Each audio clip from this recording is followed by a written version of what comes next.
Good morning. It's December 20th. Ron and I are here today to cover a couple of topics with you. I have a license agreement with Ron to utilize his materials. The agreement requires me to share this notice. I do have his written permission to utilize his products in this manner. And here's our standard disclaimer. It protects us as well as you. And the information presented today is for educational and information purposes only and is not advice. You and you alone are responsible for how you evaluate and utilize the information that you learned today.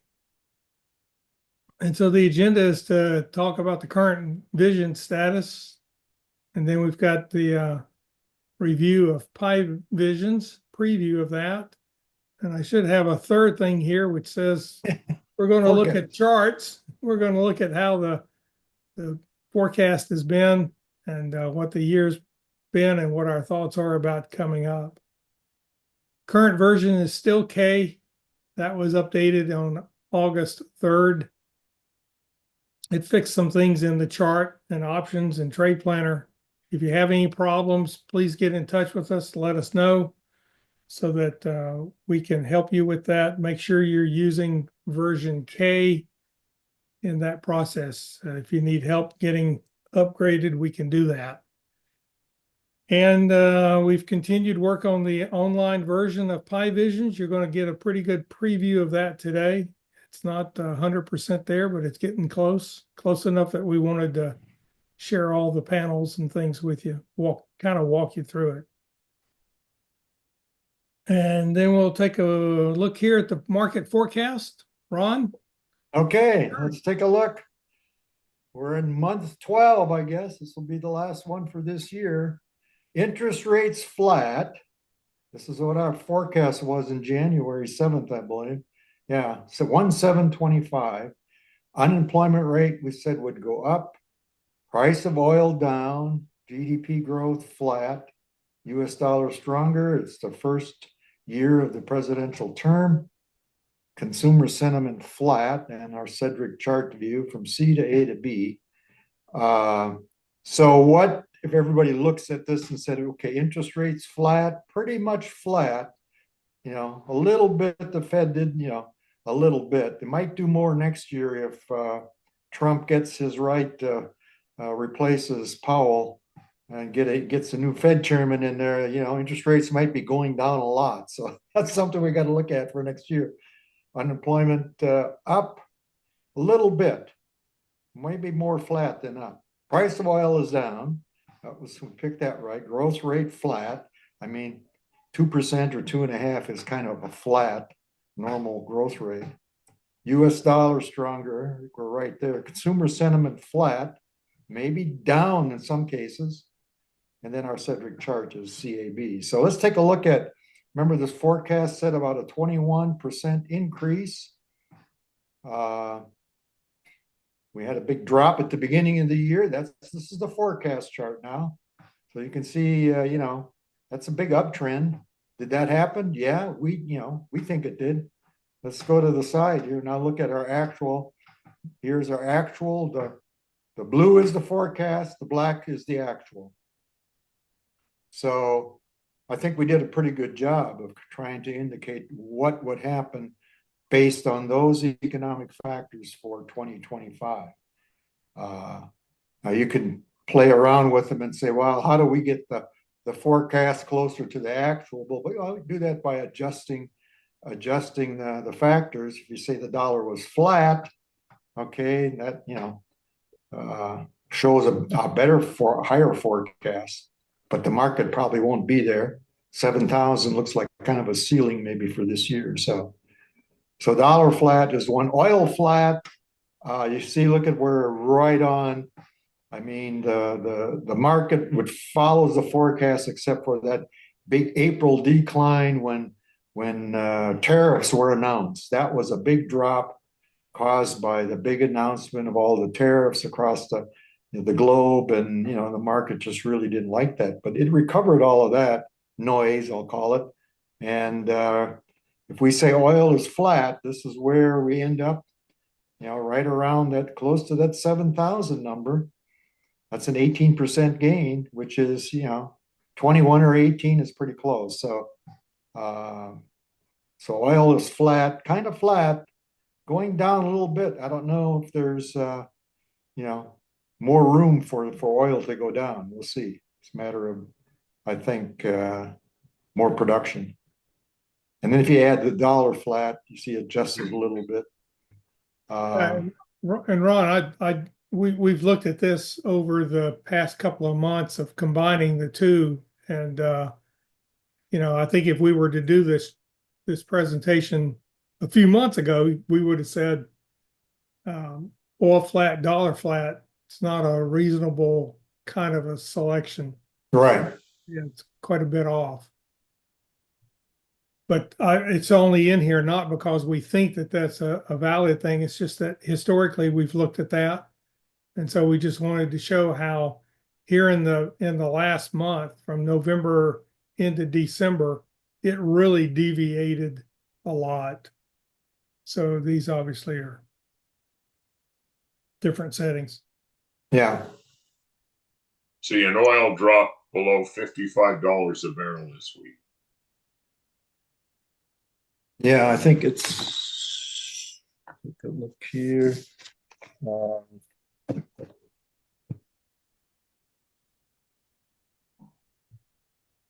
Right, so it's been hanging around at 58 to 56. They closed 56.65. So the question is, will it drop down more into next year? What's going to be the factor that would cause it over, supply demand? Usually is the big factor.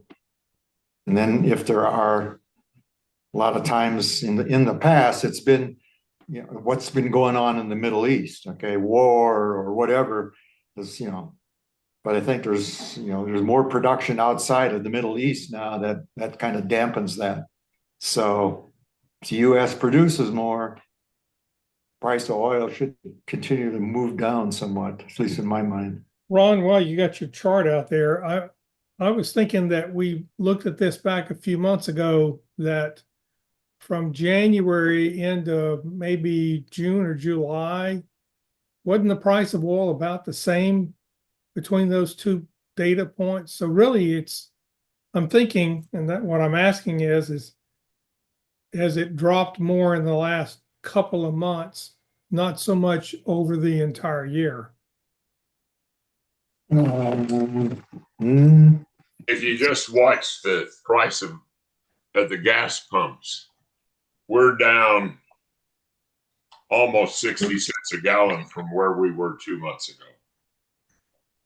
Yeah, but that right, yeah. But back See, in August, June and July, that wasn't true. well, let's see here. In August, the oil was at 63, 64. If you back up to that's September, July, oil was at 60s, in the mid 60s, and now we're in the 50s, right? So we've lost $10 a barrel. Yeah, you lost. Yeah, but what I'm trying to illustrate is that these factors apply to. I mean, think of them as an average. So yeah, you say oil's down today, but if you applied that over 11 months or 12 months, it's only in the last few months that it's gone down. Otherwise, it was flat. Flat. It was in the, it was in. So on average, it becomes a flat. You'd have, if you just averaged up the words, flat, flat, flat, flat, flat, flat, flat, down, down. What is it? It's flat. I'm just kind of making an argument that this chart looks pretty good with flat. Okay. Well, to go into next year, that might be that may be the setting. Oil flat. Where what's going to drive it down? It probably is not going to go up. So because production, is kind of keeping the price of oil where it is right now. So I mean, when does Russia get into trouble at $40 or $44 a barrel or something? Their something like profit margin goes to zero, goes negative. Okay, That's- so the point is, oil flat, we get a pretty good chart. And so I was playing around, just playing around back a few weeks ago. And I says, what settings makes the most of the year track? Yeah, okay. And that produced this chart, and I sent it off to Ron. Ron says, okay, call that the 2025 year end chart. Well, I think just oil flat all by itself is pretty good. Yeah, But if you change oil, which we had said down, change it to up, make the dollar go the other way from stronger to weaker now. That's obviously a big change. And then consumer sentiment, I think you could make an argument that it is down now. Uh, then we can at least track from January to mid-March, and you can track from late June until September, pretty close to pretty close, yeah, to what's what they actually. were. And the other point is that in December, you've got at least 2 points where the actual touches or becomes what the forecast was. So, and again, these factors yielded an 18% gain. So Yeah, it does show a forecast, annual forecast high of just below 7,000, which is I don't think anybody's calling for 7,000 this year anymore. right. But this was purely what kind of changes to the factors would produce a curve. This is not our opinion of what the settings necessarily are. You agree, Ron?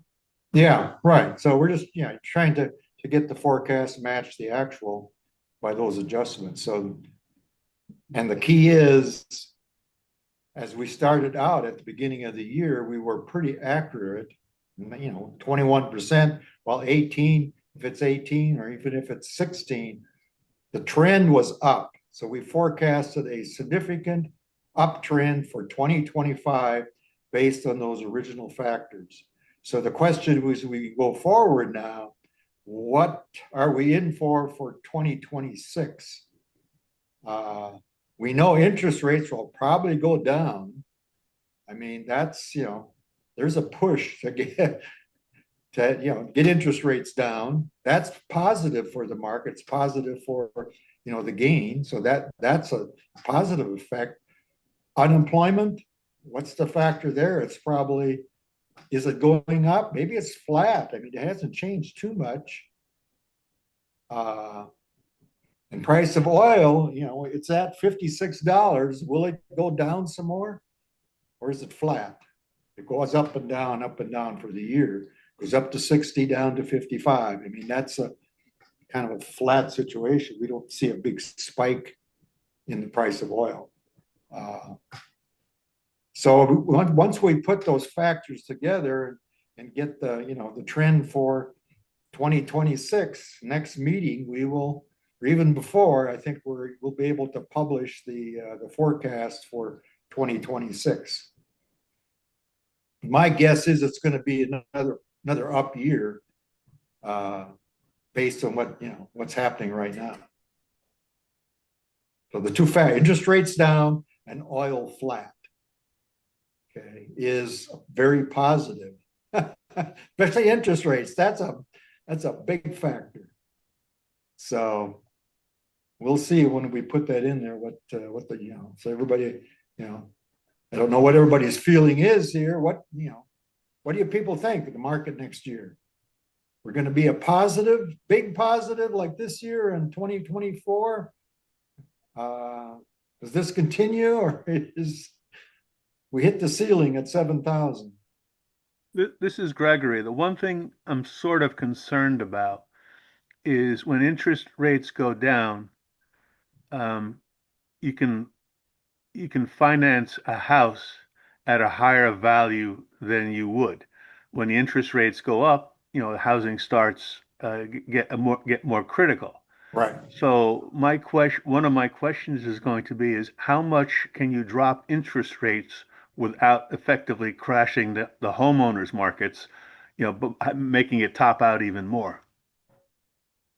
Well, when you say top out, wouldn't be a Around positive? here in Levittown, Levitt houses are going for over $1 million. Right, In okay. 1948, they were $8,000. Yeah, and it's a simple cape, a kitchen, a living room, and a bedroom on the ground floor, and very often an unfinished attic. And Uh-huh. actually, what they're doing is they're buying the lots, they're tearing them down, and they're building, Okay. houses that are much larger in between. Yep. And they're doing the same thing, I think, for some of the stable housings all the way down to Florida. Yeah. Oh, yeah. It's happening on, Marco Island. I mean, we had So, offers from builders, right? Developers saying, okay, we'll buy, we just want your lot. The view is worth so much. We just want to buy, we're going to tear the house down. I mean, that was kind of our last resort. If we didn't get an offer we liked, they said, well, we can always fall back to the guy who wants to buy it and tear it down. Okay. But so, and then the It's been, question becomes is how much can someone afford a house, that's a new house that's being built, on a Levitt lot up here. And as a same, I think the whole thing, that's part of the problem with the whole country right now. I don't know what happens because I think if Trump wants to keep them down to go into the second term, so he gets more right. Republicans in. And I, at some point in time, the housing market's going to weigh in and hurt the market big time, I think. I don't know when that happens. You think in the general sense, wouldn't, I mean, if interest rates went down 2%, mortgages would go down, they're 6.5 now? Is that about what they are? Dwayne? I think that's about right. Yeah, Yeah, they're so six and a half goes down to 4.5, or 6 to 6 4 and a half, 30-year. That, more people qualify, right? Same down Well, that's payment. the issue. And what happens is people raise the prices of the houses. Ah, okay. Right now, we're seeing the average sale price in Naples, Bonita Springs, and Estero is 100,000 less than it was last year. And Ah, I had the worst year. It was a great year. I usually sell 10, 12 million a year. I had a great year up till April and it absolutely died. And I didn't have a closing till about 2 weeks ago. I mean, and that's not normal. Usually I have 2, 3, 4 months. mhm. And what's really interesting is there's a lot of people that are sitting on the fence, and the thing they tell me is, I'm just waiting for interest rates to go down. So what's going to happen? I don't know. The builders have slacked off a little bit. They got caught in that overbuilt situation years ago, and I think they were a little smarter this time, and they didn't quite overbuild as much as they have. So I don't know. It's So going to you're be saying, I mean, interest rates going down 2% is going to be positive, right? It's going that'd be positive for us. Yeah, it'd yeah, be. generate turnover, right? And we're not seeing the prices on houses that we'd seen a year ago. I Okay. mean, it's dropped significantly. Dropped. Okay. Well, that's So so that's two positive effects: lower rates and the pricing has come down. I look at pending sales and new listings. And if pending sales are equal to new listings, we have a stable market. And what has happened in the past, pending sales dropped about 50% of new listings because new listings were going up and then the sales were going down. And as interest rates go down, we see more sales, but we've seen also, because it was overpriced, we're finally seeing the sellers finally giving in and realizing they're not going to get those pie in the sky prices that they were getting. So right now it's about 65 to 70% of new listings to pending sales. So pending sales are catching up. It's stabilizing, but it's because prices have come down and Okay. Well, in this area, a lot of people that had their homes up for sale have taken them off the market at the present time. Right. I had an all cash offer last week and the lady turned it down, says I'm taking it off the market. It was a good deal. Good deal. I had a Not neighbor quite enough cash. across the street who had their house listed and didn't sell, had got no offers. Now, I Mhm. personally thought that he had overpriced his house, but his attitude was somebody will pay it. Well, that may have been true back in February, but not Yeah. this summer. Yeah. So now he's waiting until the spring to relist it, and then I'm curious as to what price he put on it because Gonna put on. Well, and when we bought the house here in Murray in 1980, interest was over 15%. And we picked up an assumed yep, mortgage. yeah, And we only had to pay 9 3/8% interest and thought we'd lucked out. Yeah, that's And I I used to think buy- you also have a number of people, excuse me, number of people with a 3% mortgage who are reluctant to give it up. Lots of them. I don't blame them. yeah, that's free money almost. I bought 400 units. Anytime the interest went under 10%, I would buy. When it went over 10%, I quit buying. And I bought 400 units that way. And just people don't realize that the rate we have right now is a great rate. Yeah. Those kids have never seen a rate. What's nice about it is my mother used to tell me, take your money to the savings and loan that's paying 6%. So I got at least a 6% interest on it. There's two sides to the equation. You've got the investors that want to get the return, and then you've got the people that want to buy the house and pay nothing. So Right. So So it's nice being retired and not have to do any of that. I tried to retire. I couldn't do it. 30 days, I was going crazy. I stay busy. Well, I stayed busy all day.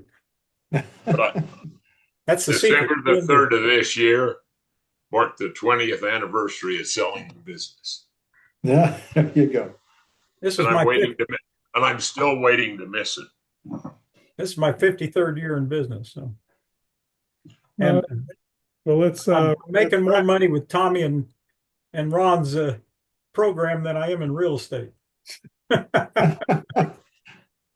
right, Ron, let's close out the year. What's Outlook telling us? Well, 7,000 is a tough one, isn't it? I think it'll hit 7. Before the end of the year?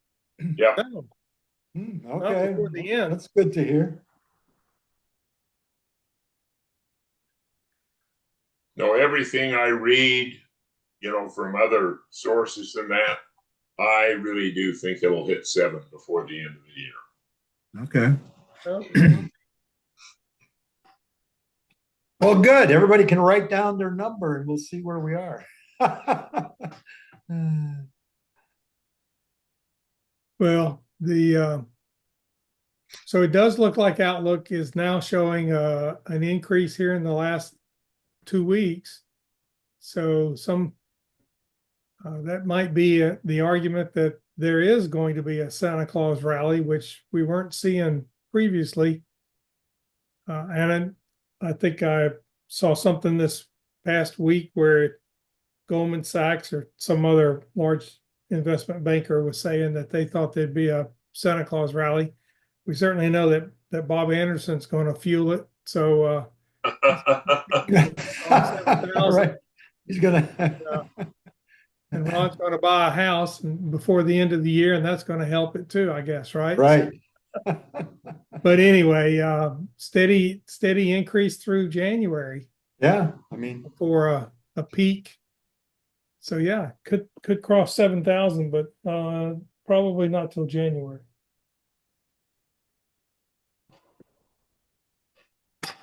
I think we've already worked our way through the questions, right? yep. So everybody's waiting for the next things. The next thing is Pi Visions. we've talked about this, and there's been a couple of times where we've actually shared part of it with y'all, but I don't think we've ever walked everybody through it. So there, first off, I'll say this. I don't have anything prepared. I just thought that we would just kind of work our way through it. So if you have any questions or ideas, just feel free to interrupt me, and we'll see where the conversation takes us through everything.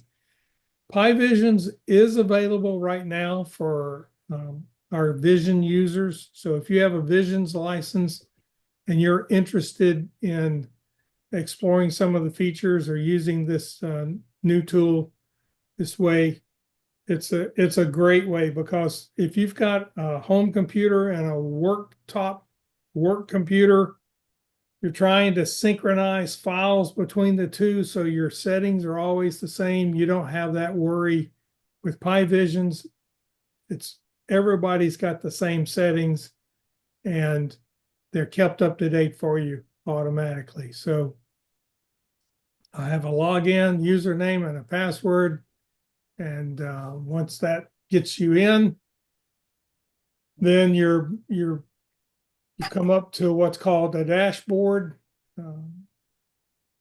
These are not necessarily sequential ways that you work through the program, but it is a good way to look and think about things. We've got the market index simulator, which we've been looking at as our forecast tool.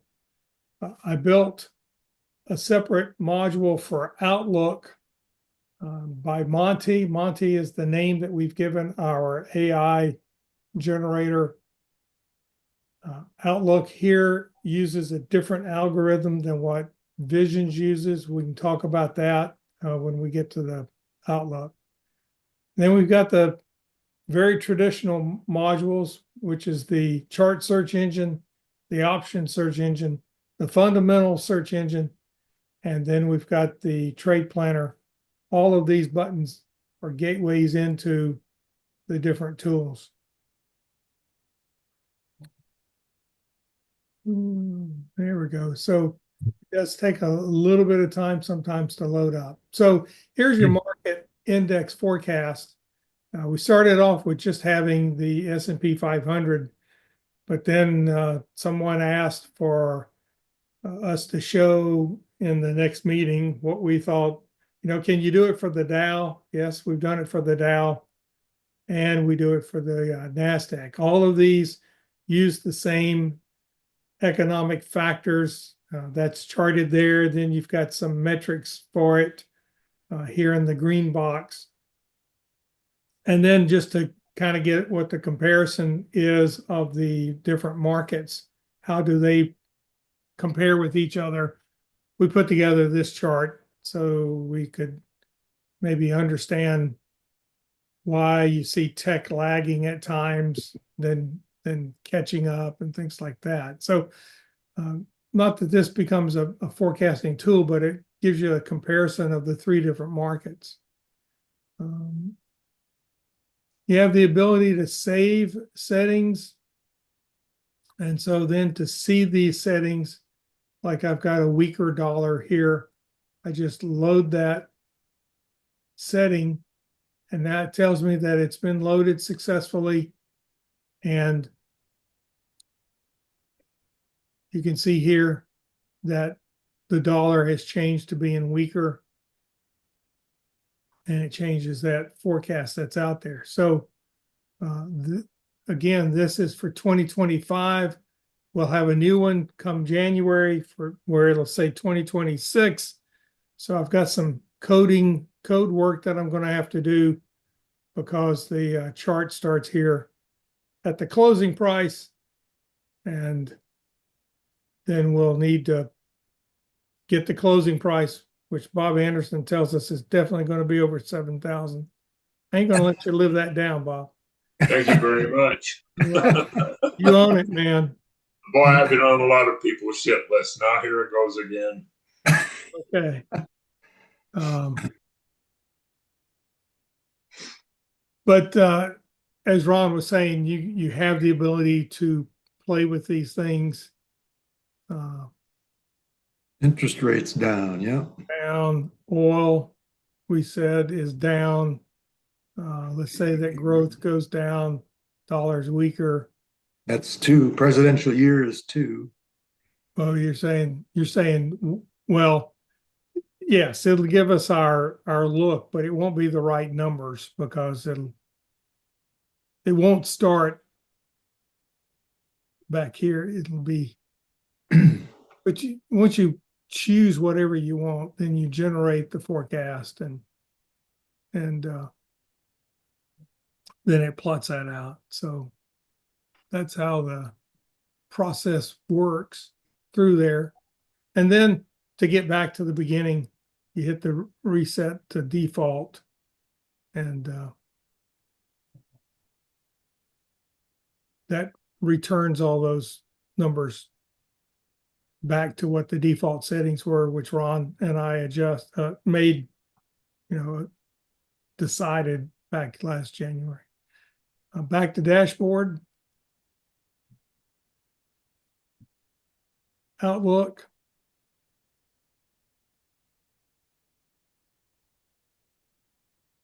You can put in a list of tickers here, and it'll generate the charts for you. I would suggest that you don't put 25 tickers in there because if it takes 30 seconds here, as you see, takes a little bit of time to crunch the numbers, get the data.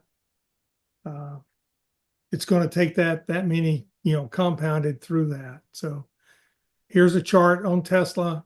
You can see the outlook portion here. Hold on just a second. My son is coming to pick up something, and I've got to open the garage door for him.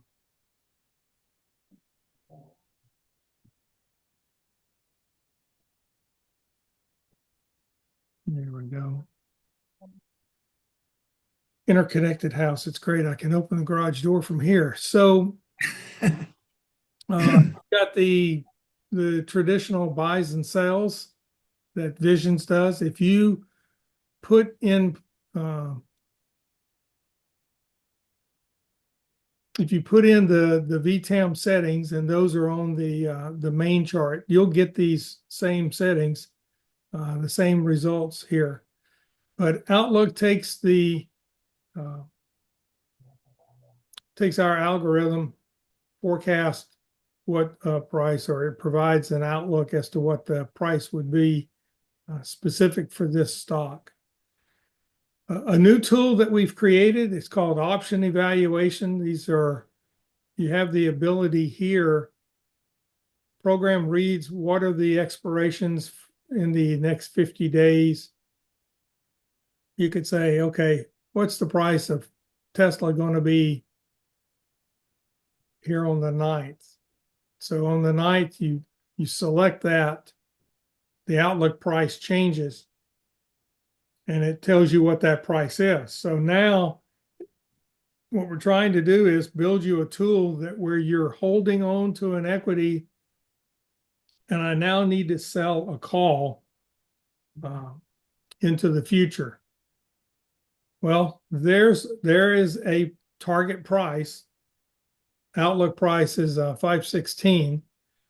People who want to sell strikes that are going to expire, I would encourage you then to be above that price if you're wanting it to expire. We do use Ron's P of A calculation process to go through and to find out. Now he says I can shut the garage door. This is using Ron's P of A, and we tested a lot of different things. At first we thought that we should look at the P of A for that price, and we figured looking at that for a few weeks, it's kind of like that didn't really tell us what we were looking for, because again, you're making a decision now. And of course, when you're in visions, you can see what the P of A is for the strike that you're going to sell. So we felt like the P of A being tied to the outlook price wasn't the right thing to look at. The question that people have asked over the years, how accurate is outlook? How much faith can I put into that algorithm? And when we started asking ourselves those questions and thinking about these tool and our ability now to look at data into the future, we said, let's look at what the current price P of A is for that price. So for Tesla to make 516, that's about an 11% using the P of A that is going to be there. Why is that so low? Well, it's low because it's, in essence, 516 is a new 52-week high. And we've discussed how the algorithm envisions disfavors, I guess that's the way to put it, Ron, maybe there's a different word, but it basically says if you're at a 52-week high, you're not going to make a new 52-week high into the future. Now, we know that in some cases it's true. At some point, you're going to hit a 52-week high and it's not going to make another high. It's going to pull back. So Visions tries to warn you about those. And one of the ways it warns you is through the P of A. And it says there's a low probability or a low outlook of there still being a high out, a 52-week high there. So that kind of should temper your looking ahead. If you see a high P of A there, then you've got a high confidence, I would say, that the P of A algorithm is working in concert with the outlook algorithm. Well, if you start thinking about it in terms of that, if P of A can help me and P of A and the relationship of P and A to outlook, how confident is outlook if you were to go back in time? How well did the actual match up with outlook? And that's what the outlook factor is. It is a correlation over the same time period back. So a January 9th option expiration, that's what, 3 weeks ahead? If we go back 3 weeks and looked at what Outlook was showing 3 weeks ago, how well did Outlook tell us the current price? In this case, the outlook factor is negative. It's a negative correlation over that time period. And so you can read up about correlation, but this is no different than what we've been looking at in the forecast. How well did the forecast match the actual? Well, this tells me that it didn't match the actual. You can think of it maybe as a pass-fail. It's a negative correlation, so it didn't match well. But that changes over time. See, there you're getting pretty close to almost a zero correlation. In the short term, it's still negative, very negative there. It gets even worse, I guess, there on the 9th. But you can see how over time, look, there's one slightly positive. Over time, these algorithms can be fairly close to what the actual is. So that's what that is. It's all just a correlation. Hey, good. Right in the middle of our user meeting, so maybe I could put, what the line Good looked call. like, Yep. but All right, fine. didn't want to do that. Felt like that'd be very confusing then to look at that. We just have this outlook factor. You see here, here's a new VTEM setting called REST. In Ron's code, in Ron's program, you've heard us talk about when an equity is sold, then there's a 3-day wait period before he would issue a buy. I formalized that by calling it REST and said, that way, whenever I look at equities, I look at the settings coming out, I know in this case that there was a recent sale that's within the last 3 days and it's in a rest state, waiting for the algorithm to get back in place and to move ahead. That kind of Right. What that rest period does is oscillation, right? Buy, sell, buy, sell, buy, sell. I mean, that can happen. And so we said, okay, we need, you can't forecast without kind of getting a little period of time to let it settle down. So the 3 days is that magic number. So before you restart the cycle of, wait, buy, sell, we're going to just wait 3 days so we don't get into that oscillation type situation. Sorry, Tommy. no, I said at the beginning, anybody say anything they want to say, interrupt us as we go. So yeah, so here you see that rest. And so as you cycle through these buys and sells.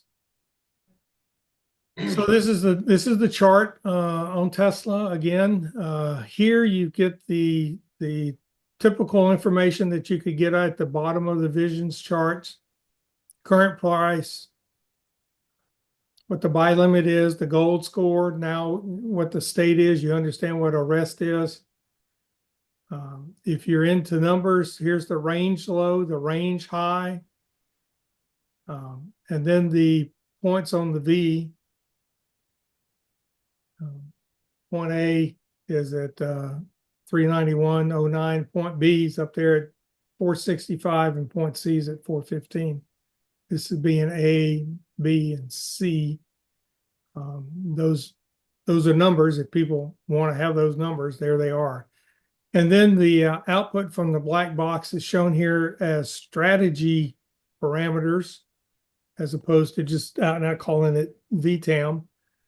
The optimization date, this is the date of the that the results came back from. The PVF4 tells Ron and I, and now you, that this is was found by the PyVisions by a run using the PyVisions code. The F4 tells us that it was the quick find as opposed to an exhaustive search. If you look at visions, your visions charts, and you look down in the box, you'll also see that F4 occasionally in your visions program. That tells us that visions found these settings using a abbreviated search as opposed to an exhaustive search. So it just tells us it found them quicker. And we see what the annual return is. This is the annual return of that setting, whereas visions will show you the annual return using the current price as if it was like in a mark-to-market sense. And I may change that to where it does the same thing, but right now it's tied to what that return produced. And of course, then you've got the buy limit fractions, gold score threshold, sell on gain, sell on loss. And if you're in if you're holding a position, then you'll actually see numbers here for what the sell on gain price is and sell on loss is. Ron and I were talking earlier, Soxel, we had this as the naked put last week. It happens to be in a buy state here. nice move up here on Friday. And of course, now this has got, we can see here that the optimization took place in last night's run and came back with new settings. And then based upon those settings, it's a buy. So I was trying to think of something that might be in a hold state. No.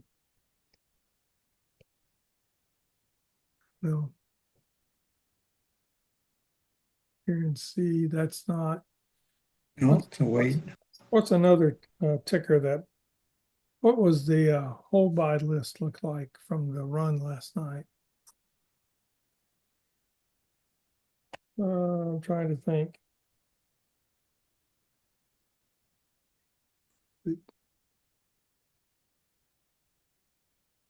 Yeah, that's a good example. Okay. So it's a hold by, Gilead Sciences, hold by, and you see here now we've got the sell on gain prices, sell on loss. Visions uses a dash here for the sell on loss and we chose to use a solid line. Red being the sell on loss, green being the sell on gain. And this really illustrates for you the squeeze. We've discussed that previously in user meetings, how Visions is oriented towards getting you out of a position in 6 months. So if you're swing trading and you bought here, with each passing day, those sell on gains and sell on losses get closer together in an effort to get you out of the position, as opposed to having this strict confidence that, oh yeah, we will wait till it goes up 15%. Is that the number? Yeah, 15%. Or 5%, and that being constant. We think that it's better to adjust those every day so that you're out of the position over, with time. Likewise, we've discussed over the years, how often do you need to re-optimize the information? This chart has an optimization date of May. When it sells and goes through the rest period, then it's going to start re-optimizing, and it'll be looking for new settings. So our answer to you was, at that time, was, well, you just wait until it goes to the wait. It'll find new settings. Well, when do those settings become stale? Well, I said to Ron, if the squeeze works over 6 months, then certainly, and let's say that you were in a position almost 6 months, when you got to the end of that, we would want to force an optimization to take place. So now, when it goes from a hold, when the sell is triggered, the next day, you're in a rest. If the settings are older than 6 months, it will reset and find you new settings based upon the current 12 months. So I may not have explained it clear enough there. I'll try something a little different approach. If you're at the end of a chart and you're not holding an equity and the optimization date is greater than 6 months, it's going to redo it. Why? Because what this tells Ron and I, it tells us that these parameters do not include what happened since May. They're based upon 12 months going back to the left. So we want to have current information. And so that's why we force this date to change after 6 months, but it only changes if it's in a wait. So if you're in a hold, like you see here, you've been in a hold since the purchase shortly after October, we don't want to change the optimization while you're holding. We want this stock to go through its life cycle and get to a sell before we re-optimize and force an optimization using the current past 12 months. Was that a better explanation? Yep. I got one vote. Okay. The other thing I just want to point out here, you see this background where we have the entry, the ticker entry box and the name of the engine, and then the chart kind of floats on this. This is the style that I want to have throughout the program.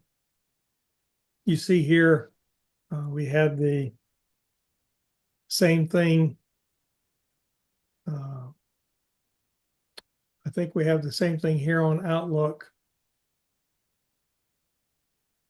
where it lays out like that. Let's see. Takes a second sometimes. Yeah, see, you can see how the chart kind of stands out from it. So that's going to be the standard kind of layout for things. The other thing is that I'm recording on these pages what are the things that I want to get done. So if you have ideas for improvement and you submit them to me, then they'll be, we'll actually use that to help keep track of the kinds of things. See here, it says coming soon, a button that'll link and to give you the historical trades so you can see what those are. So that's something to be worked on there. Options.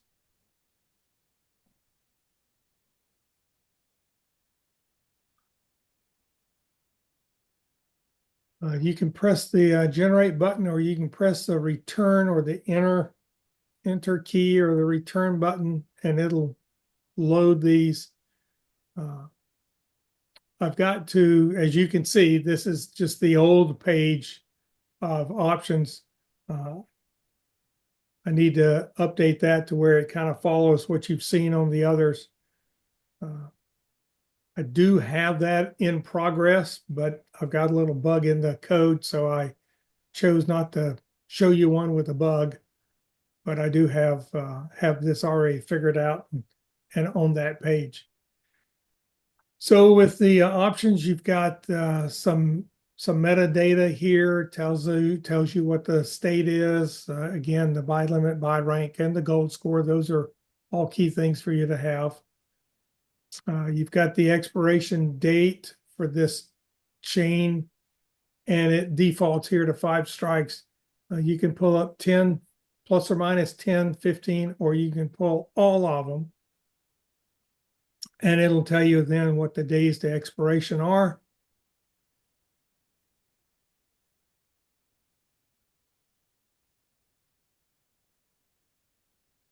And it takes a little bit of time to pull up that chain, but there's the chain. And if it exceeds the window, then you've got a scroll bar here to where you can scroll it. Put options are on the bottom. And of course, the best fits match up with what's in Visions.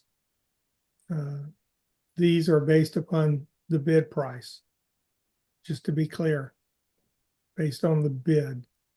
I would like to, and on the version that matches the page layout that I just showed you, I do have a placeholder that says use bid or use midpoint.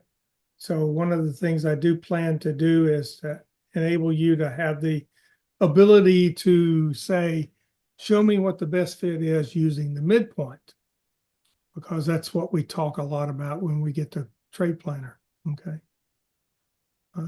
You can always get back to the dashboard from the bottom, but we've also got this that floats over here on the top now. So that's through that. Fundamentals. coming soon, filter and sort ability.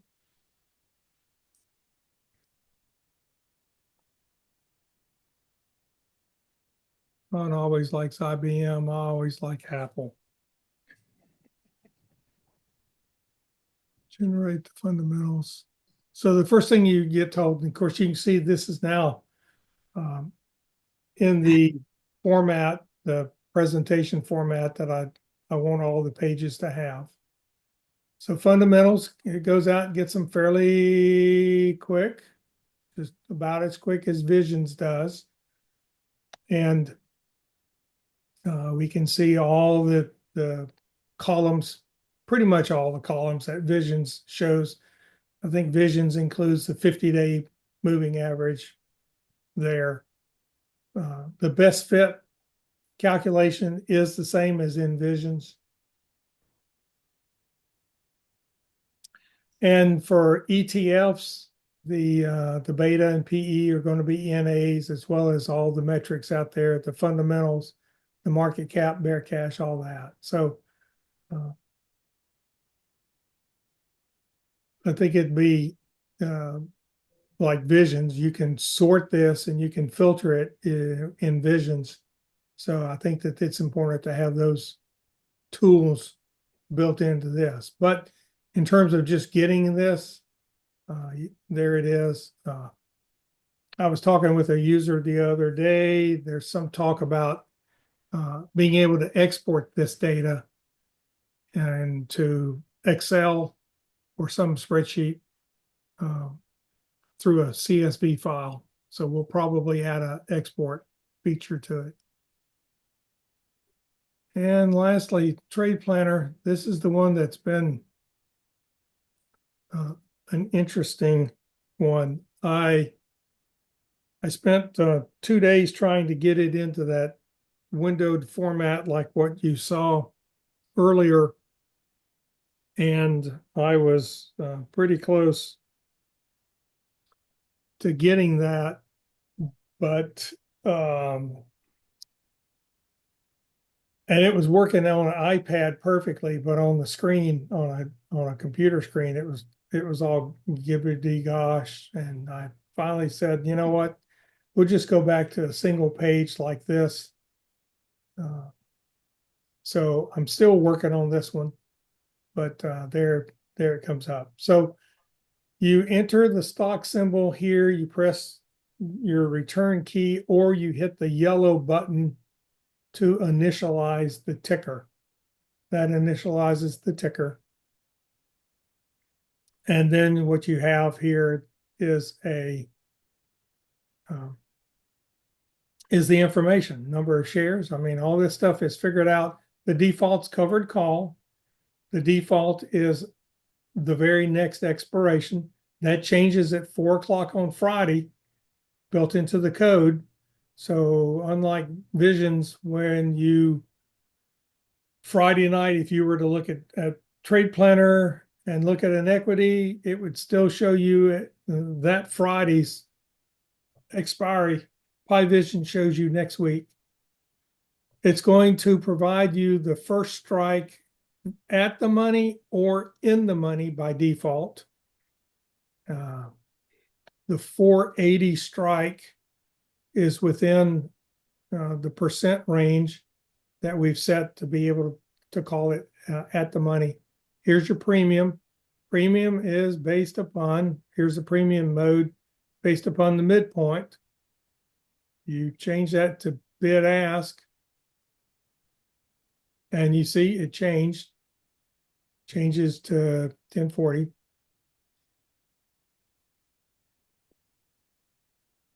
You've got your best fit, gain if sold, gain if expired, and then we got the calls and puts out here. This is all kind of new stuff, but if you look at Trade Planner in detail, you'll find where all this information is in Trade Planner. It's just kind of scattered around. So to populate that information, you put it in the plan. Your background changes to green. So now I have a visual reference. And that populates the call column. That tells me what the profit's going to be here.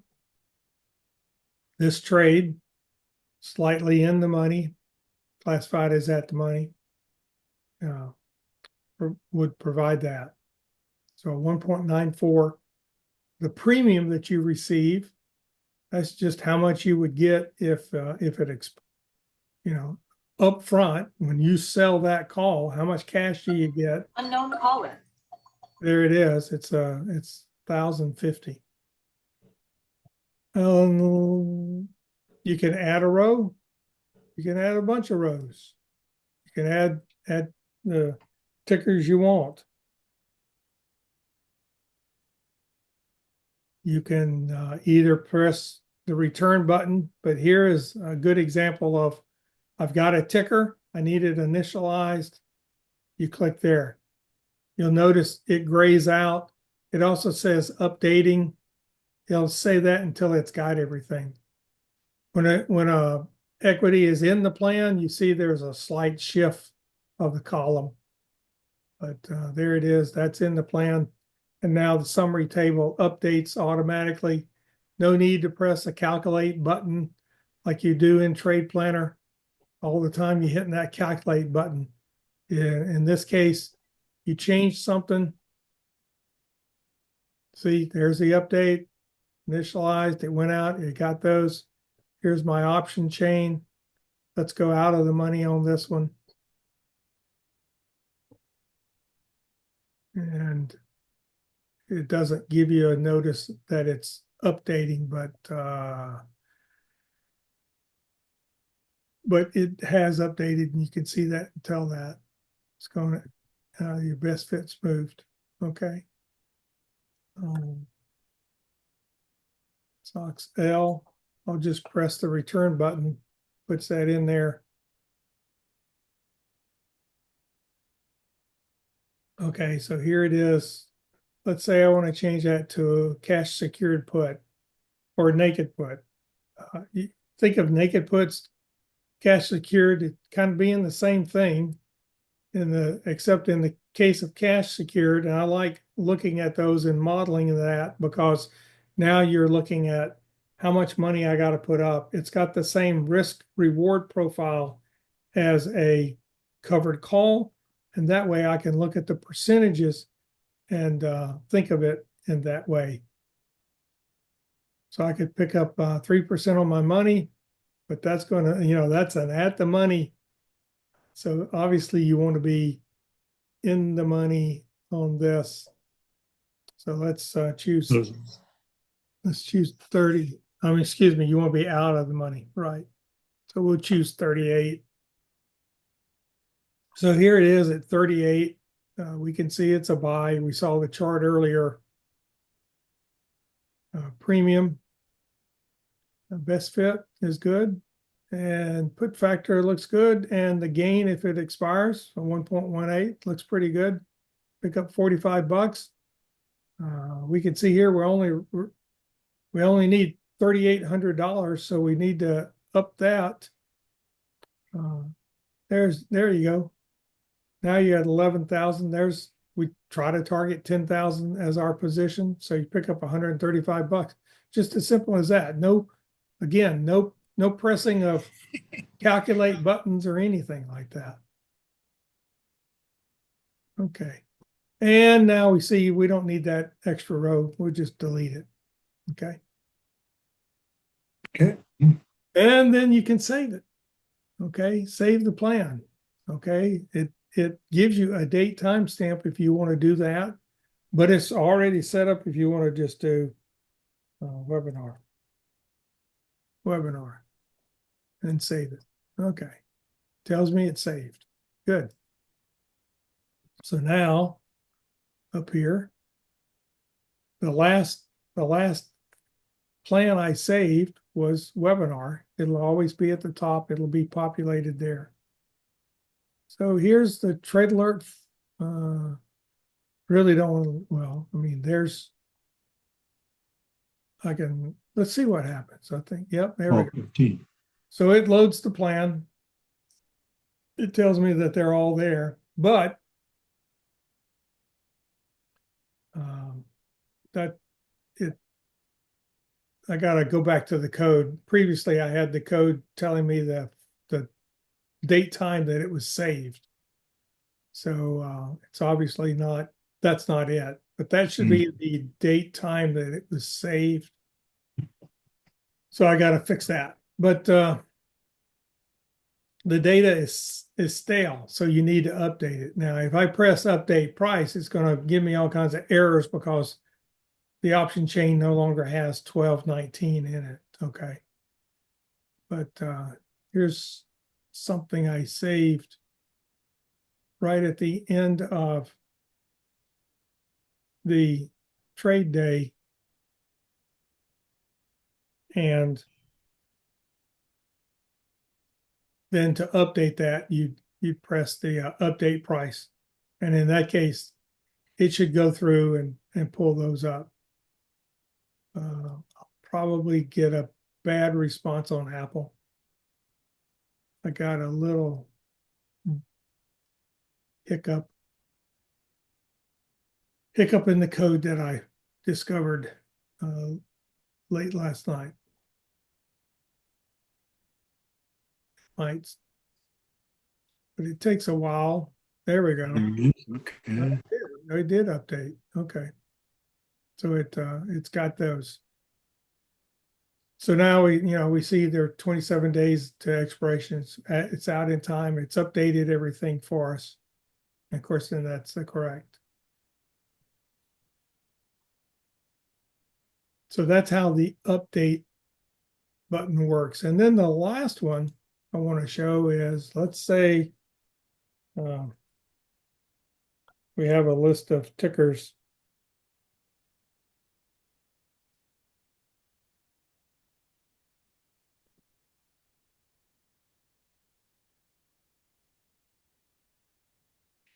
Okay, so put in your list of tickers here. You hit this create multi-ticker plan.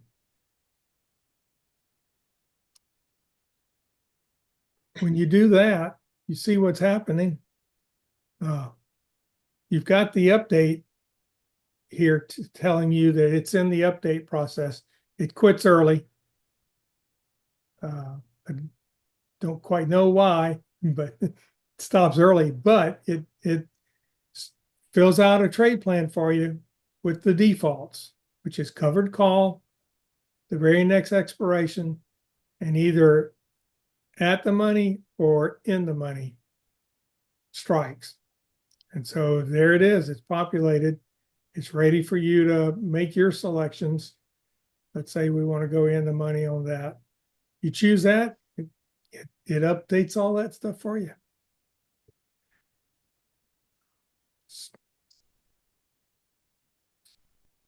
To fully populate everything, the summary table needs to be correct. It only works whenever you've got the in plan. So, and yes, you can have something in the plan and say, oh no, I meant to make that a put. Yes, I can change it. And 38 is the strike we wanted. And there it is. And we had that at 300, remember? Okay. Back to the dashboard. And when you get done, you can log out. You can stay logged in, but the program has a loop in there to where you have to log in every day. So it should log you out every day. And you may get in past the dashboard and get to a page, and it may suddenly then pop up and say log in. But there it is. Right, and Tommy, I think, people need to understand that you are saving the data for them specifically when they save a plan. Right? Yes. So under their username. So there's two things that it saves under your username. If you save the let's say you're playing with the stock, with the index simulator tool, the forecaster, Right, forecast tool. and you save settings there, it saves it unique to you. And when you save a plan, it's unique to you. So both of those are tied to your user name. Right. And there are logs behind the scenes that helps me keep track of, is the data being provided to people correctly? For the most part, that is anonymously, but there are a couple of routes where it will tell me that a user is there. For example, I do record when a user logs in, so that I mean, it's just something that I have. So I have not designed cookies. So, you know, there all this, and there's compliance issue I've got to deal with, and that is federal law. I guess it's a law, but if you use cookies, you've got to disclose that to people for them to either allow cookies or not allow cookies. Right, opt out. And opt out. So right now there's a couple of loops that does include a user ID. But like if somebody requests a chart and there's no VTEM settings, I get an email, but I don't know who that user is. All I know is that somebody went, requested a chart. I know the chart, but I don't know who. So there is a lot of anonymous trails to it that are there. And if you enter, yeah, that's a good point. Let me try to think. And Scott Moore is muted, probably because he's just, let's see, share screen. I'm trying to think of what is a stock that doesn't have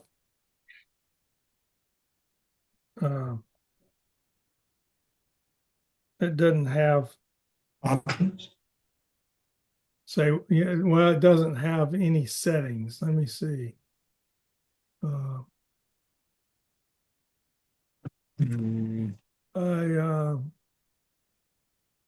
I regularly delete those emails, but I will. There we go. Here we go. COMM. Let's see if that gives me a bad.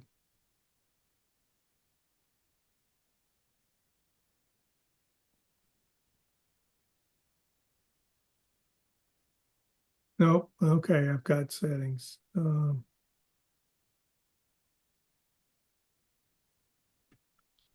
of the things that I've tried to do is create short-term. So if you request, let me back up.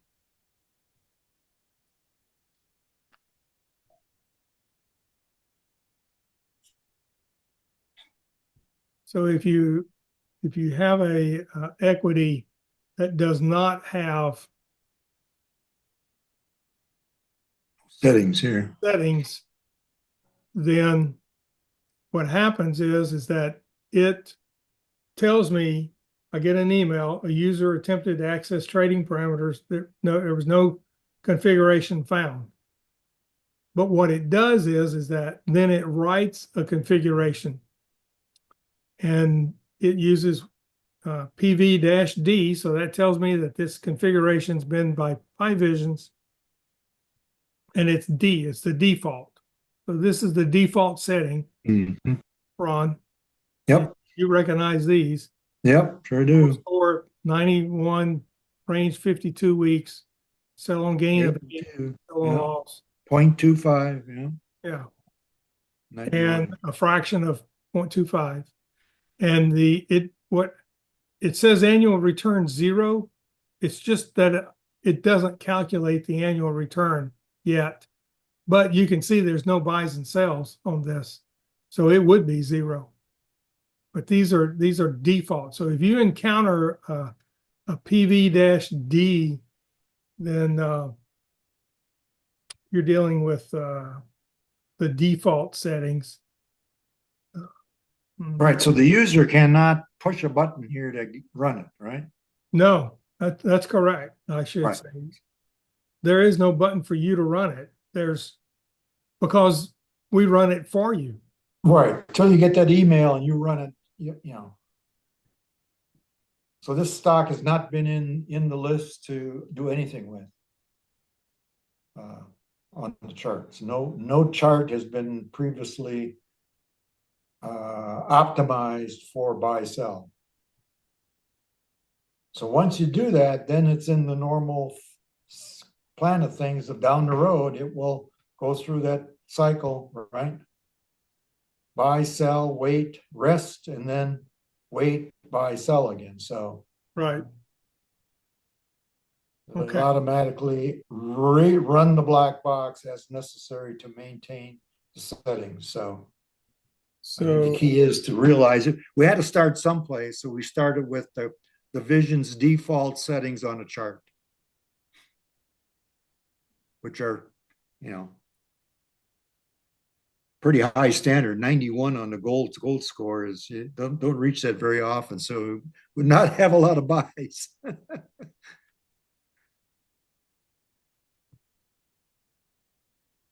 So even though there hasn't been a VTAM run on COM, there was enough historical data for there to be an outlook produced. But what if you have something that doesn't have enough time?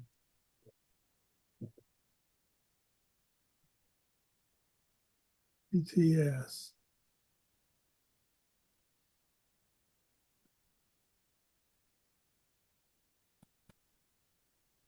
You get this chart.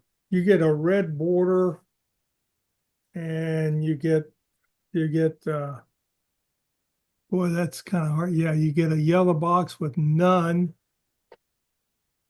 Insufficient data for the standard outlook to happen. So what happens is you can see this particular stock has no price history before February. So it's a recent stock. And this prompted a lot of conversations with Ron and I. Again, what was Visions created for? Well, yeah, it's created for the mainstream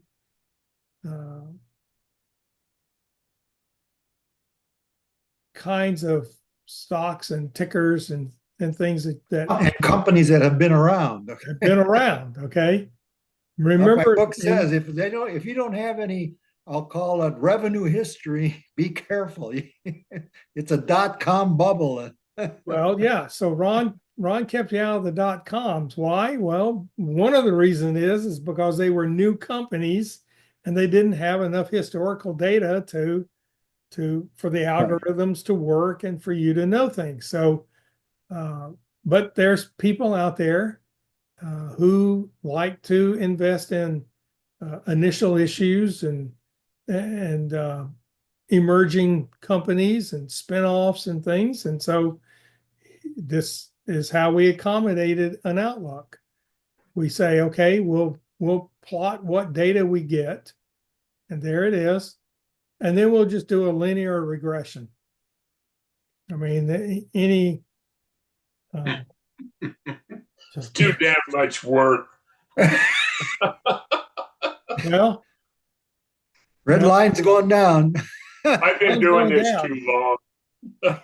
yeah. Well, and so and Bob, I think you're right. In one aspect, we said, let's not even show the data. Let's Well, just say no. That, Well, this stock the, doesn't the need. re- see, my reality is I still do everything the way that I was originally taught at the first seminar.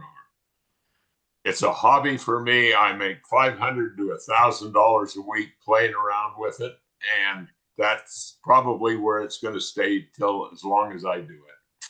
But that is just me. This is a lot of work. Yeah, well, It's a lot of work that you're putting into it, but yeah, I've done a lot of work. you have. I'm just too damn old and too damn growly to change. Well, anyway, I did want to at least show you that and capture. If you put in a ticker and you get this red box up, that's you're out on the you're swimming. Well, I don't know what you want to say. Uh, See, my reality is I have got a list of stocks that I have played over years that I update weekly, and those are the stocks that I pick to play with, to play money with. And I rarely lose a buck doing it, and it's worked out well for me for a long time.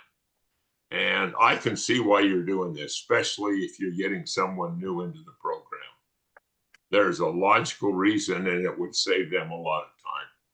yeah, and that's been the other experience we've had. First off, and you bring up, why did we do this? Why did Ron and I go down this road?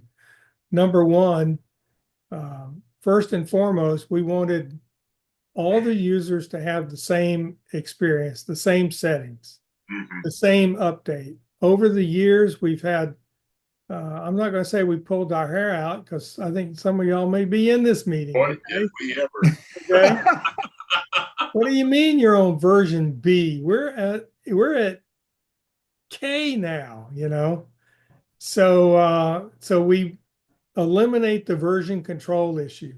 Number two, when data sources change, now we can and I'm using some data sources different than what Ron's using right now. And evaluating and looking at others. I'm actually looking at maybe paying for data. And so, but you know, this way, when we fix a data issue, it's fixed for everybody. And so, again, that's a version control kind of an issue. The other thing is, Ron and I've talked about this, and that is the legacy of visions. How can it go out into the future? How can it survive E and I? This is it. We both have children who have interest in what Visions does and how it's used, and so this helps it survive. You know, the survivability of it. Now it's there on the internet. As some people say, if it's on the internet, it's there forever. Well, okay, there it is. And then the other reason, to me, the main reason is that there have been over the years a lot of people who had Macs and couldn't run or didn't want to run a Windows emulator on their Mac, and they basically said goodbye. Right. The other thing is, I encourage you to take your pads out and use this on an iPad. We've designed those standard layouts that you saw earlier. Those have been configured for a pad. They've been configured not only for a new pad, but apparently old technology pads have different screen stuff. And I've got settings in there for that. So we wanted to bring this to a tablet tool, and Pi Visions helps us do that. It gets us to tablets. It gets us to the Mac users. It gets it common to everybody. Those are all the main things. And I understand doing that. I really do. And that's and then I would add to that. You're correct, Bob, and I hadn't really recognized it until now, but that is the training experience. The now there's not a lot of buttons to push like you had to learn in there in the previous. So yeah, I think it helps. It'll help on the user experience side of things. Yeah, it will. But see, I originally did everything based on technical analysis. I have got a very, very elaborate charting service that I belong to. Yeah. And when I do a stock, I also do the study it with the technical analysis. Right. So I think a lot of it's what we get used to. Yeah. All right. Great job, Tommy. Send me your emails with your thoughts, ideas. I mean, all this is an open session here. Open forum, yeah. You know, this is interesting, Tommy. One of the reasons I haven't jumped on board with your plan here is because I was afraid it'd take too much to learn it. And I'm so busy that I like your report every week, and I do those and I make money. And in fact, I use that trade planner. I won't even make a trade without looking at that trade planner. And not too long ago, I had a 14 straight week of new highs on my account. So that works. You know, I'm more interested now in what it's doing. I'm not sure I want to give up. I didn't want to give up my trade planner for anything. That is a wonderful tool you guys use. And I still open the original visions. I don't even use the new one that you developed years ago. I still follow the original one that I learned to use at Ron's seminar. And I see no reason to change because it works. That's great. You know, whatever works is why you do it. Dwayne,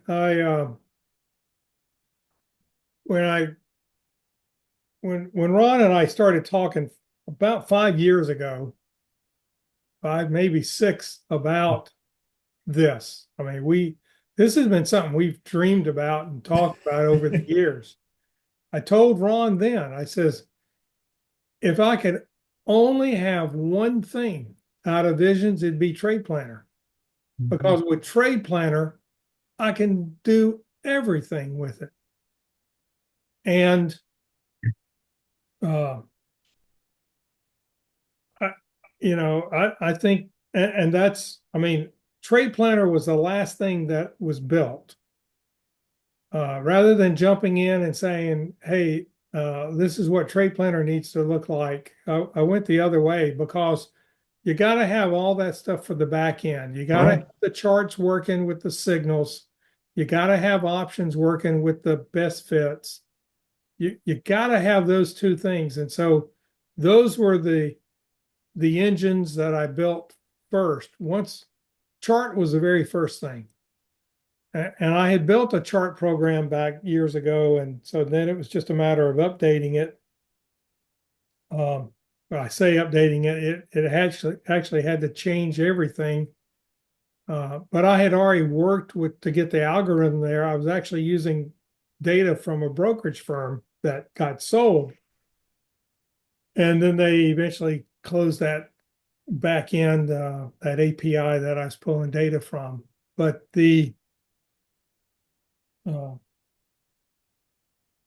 and so that's about the time Ron had problems with his data source. I was working on charts. And so I built the stock simulator real quick because we needed that for our monthly meeting. And Ron, if you remember those monthly meetings when Ron was still trying to get the code, the Visions code updated and working and everything else. And I'm like, how, we need the simulator. So we built the forecast tool pretty quick. And then charts, and then the options followed. Outlook coupled in there fairly soon, because as a planning tool, I use Outlook a lot to see what we think. And we felt like we had improved the algorithm for Outlook over what was in Visions. And because it's a different algorithm, the ability to use the deep learning, machine learning of computers is what Pi Vision uses for Outlook.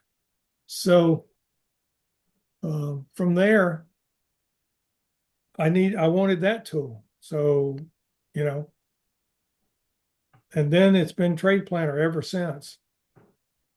I encourage you, Dwayne. I mean, it's a lot easier to use Trade Planner. I heard you chuckle. No more pushing of. I mean, you say get options in Trade Planner. The first date that's in the box there is today's date. I mean, I'm not knocking it. I guess I am. But